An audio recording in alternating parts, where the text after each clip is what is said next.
Oggi il pettegolezzo è sicuramente una forma di narrazione, lo è per i giornali, per la TV, per la radio, ma lo è soprattutto attraverso i social network. Nel nostro volume abbiamo cercato di lavorare attorno a due concetti, come anche il mondo del giornalismo, della politica, risponde alla sollecitazione del pettegolezzo, come il rumor diventa gossip e in questo passaggio che cosa può accadere.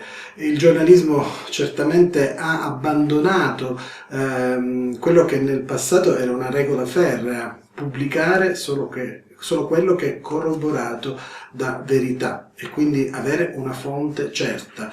E oggi basta un rumor per creare una notizia e pubblicarla, anche perché i tempi si sono molto ridotti e c'è molta velocizzazione nel lavoro di redazione. Abbiamo studiato il pettegolezzo nel nostro volume come una microarchitettura narrativa della vita quotidiana. Abbiamo cercato di comprendere quali fossero i significati sociali di questo particolare tipo di interazione comunicativa e abbiamo scoperto che è un voyeurismo verbale, così lo definiamo, che ha grande successo. I punti di fascinazione di questa formula del racconto sono essenzialmente il fatto che si propone come una opera aperta. Il pettegolezzo è una storia partecipata. Nel suo passaggio di bocca in bocca ciascun fruitore diventa autore di questo sentiero narrativo e questo è il primo punto di forza.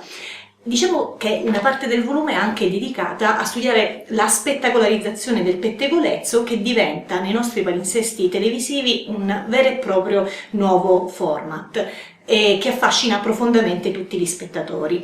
Quindi l'obiettivo del volume è quello di condannare in qualche modo il pregiudizio che collega il pettegolezzo a qualcosa di frivolo, studiandolo come un'interazione comunicativa di interesse sociale rilevante.